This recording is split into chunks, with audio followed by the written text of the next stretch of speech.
What's up, ladies and gents? Ben Pakulski from the Mi40 gym. Today I'm going to demonstrate the 3 most commonly executed back exercises. So the 3 exercises you see everybody doing in the gym, and you also see everybody doing them incorrectly. I'm going to tell you not only how to do them correctly, but why.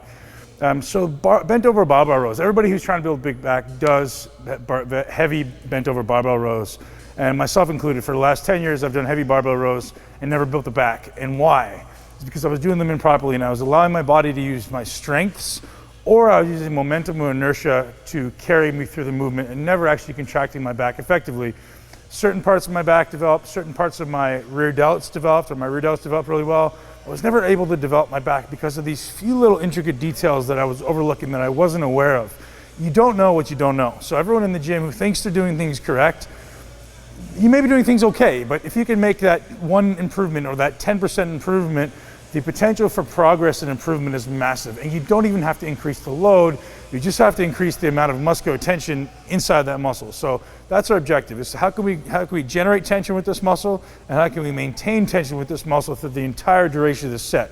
So when we talk about time under tension, how much time under tension is necessary for growth? Well, science will tell you somewhere between 30 and 60 seconds is ideal for hypertrophy.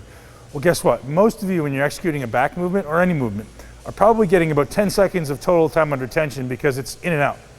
As far as the actual amount of time that muscle is under tension is usually sporadic and spread out somewhere in the middle of the range, and the extremes you kind of lose it and other body parts pick it up.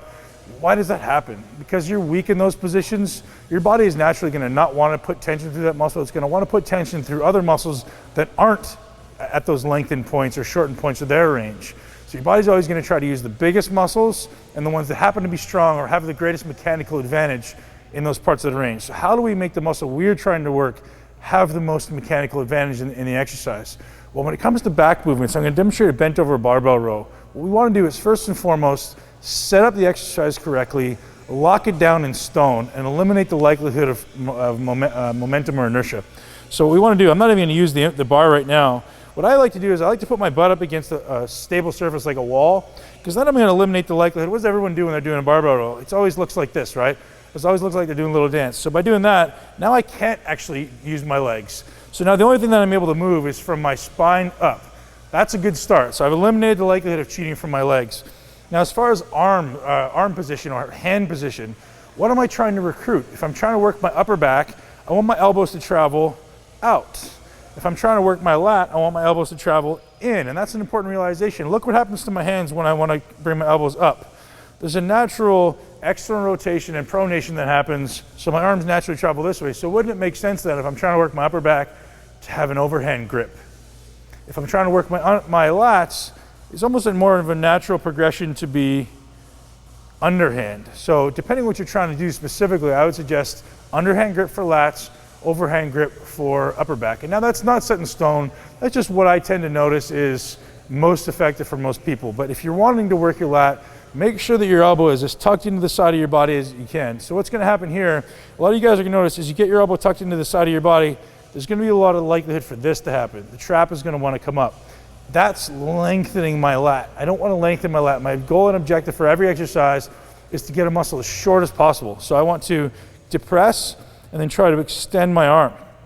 If I want to use this implement to the best of its potential, I want my body to be parallel with the ground. So I'm literally going to bend over to here, externally rotate, grab that bar, and row, and still avoiding this. So most people, when they do rows, it ends up looking like that. So if I'm parallel with the ground, is going to be my greatest opportunity to recruit my lats. And as I progressively come up closer to like a Dorian Yates style 45 degree, it's going to be my greatest opportunity to work my upper back, my traps, my rhomboids, my rear delts, simply because the angle of resistance is different.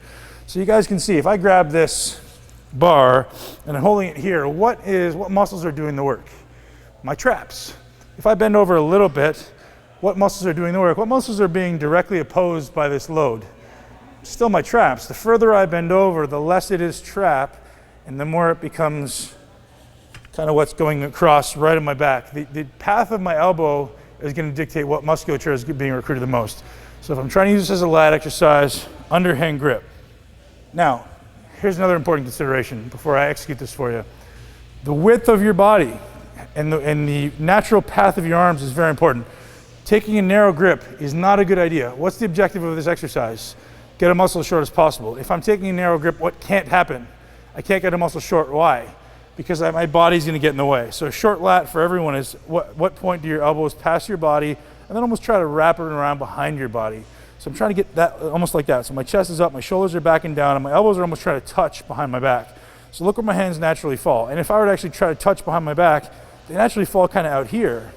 So I want to grab a handle that matches this, because this is the part of the exercise that I'm trying to stress the most, right? So if I'm grabbing a handle here, what am I not doing?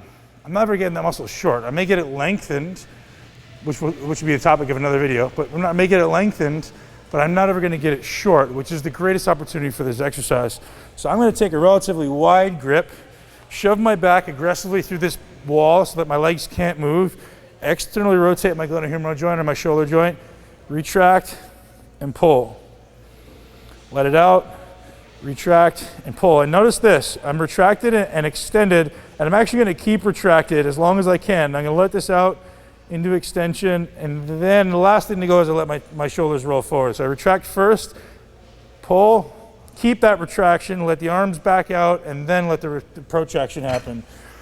So there are some very, very simple execution tips for you that everyone does wrong. Eliminate momentum, eliminate inertia. Make sure your setup allows you to actually recruit the muscles you're trying to recruit. Are you trying to train your lat? Are you trying to train your upper back?